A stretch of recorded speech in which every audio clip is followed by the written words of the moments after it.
2026 தேர்தலில் அதிமுக கூட்டணியில் தேமுதிக பொதுச் செயலாளர் பிரேமலதா விஜயகாந்திற்கு துணை முதலமைச்சர் பதவி வழங்கப்படும் என அந்த கட்சியின் இளைஞரணி துணை செயலாளர் பேசியிருப்பது உற்றுநோக்க வைத்துள்ளது. அரியலூர் மாவட்டம் செந்துறையில் தேமுதிகவின் 25ஆம் ஆண்டு கொடிநாள் விழா பொதுக்கூட்டம் நடைபெற்றது. இந்த விழாவில் பேசிய தேமுதிகவின் துணை செயலாளர் பாலமுருகன், அதிமுக கூட்டணியில் தேமுதிகவுக்குத்தான் ராஜ்யசபா சீட்டு என முன்கூட்டியே பேசி முடிக்கப்பட்ட விஷயம்தான் என்றதோடு 2026 தேர்தலில் பிரேமலதாவுக்கு துணை முதல்வர் பதவி கொடுத்து ஆட்சி அதிகாரத்தை பங்கு போட்டுக் கொள்வது வரை இரு கட்சிகளும் சுமூகமான பாதையில் பயணித்து வருவதாக கூறியது அரசியல் களத்தில் பரபரப்பை கிளப்பி உள்ளது.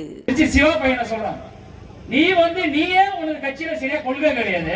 அந்த கொள்கையை பாத்தீங்கன்னா நீ உங்க அப்பா பதவியில் இருக்கிறது ஒரு கட்சி, அதுல முடியாம இன்னொரு கட்சிக்கு நீ போற, அங்கேயும் முன்னாடி தாக்கப்படிக்க முடியல, திருப்பி இன்னொரு கட்சிக்கு இருக்க. உனக்கு என்ன கொள்கையில தகுதி இருக்கு எங்க பொதுச் செயலாளர் கழக அந்நியாரை பத்தி பேசுறதுக்கு? உனக்கு எங்களுக்கு ராஜ்யசபா சீட்டு தராங்க தரல இல்ல, நான் அடுத்தது 26 ஆட்சி அமைக்கும் போது எங்க அந்நிய துணை முதலமைச்சர் கூட வாய்ப்பு இருக்கு.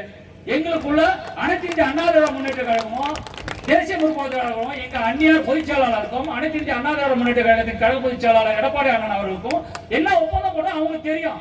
அதாவது பேசும்போது மைக்கில் பேசும்போது சரிதான், வீடியோல பேசும்போது எந்த ஒரு தலைவரும் சின்ன ஒரு டங்கு ஏற்படும். திடீர்னு அவங்க எவ்வளவு வேலையை பார்த்துட்டு இருப்பாங்க, டக்குன்னு பாத்தீங்கன்னா அவங்க ஒரு ஏதோ பண்ணுவோம். அப்போ வந்து யார் சொன்னது அப்படின்னு சொல்றாங்க. அப்போ வந்து சுதாரித்து கொண்டு எடப்பாடி அண்ணா சுதாரித்து கொண்டு திருப்பி சொல்லிட்டாங்க, அன்று மாலையே நீங்கள் எதுவும் சொல்லாதீங்க, உங்களுக்கு சொன்ன வாக்குறுதி படி கண்டிப்பாக ராஜ்யசபா சீட்டு நாங்கள் தருகிறோம். அது இல்லாமல் 2006 உங்க கூட தான் கூட்டணி நாங்கள் இருப்போம். அந்த கூட்டணி வெற்றி பெறும் பட்சத்தில் முதலமைச்சர் துணை முதலமைச்சர் நம்ம கூட பகிர்ந்துக்கலாம் என்று இந்த அளவுக்கு பேசியிருக்காங்க. இந்த அளவுக்கு அனைத்து இந்த அண்ணா திராவிட முன்னேற்ற கழகம் தேசிய முற்போக்கு திராவிட கழகத்தொன்று நாங்க ஒத்துமையா இருக்கோம். இதை கெடுக்கணும்.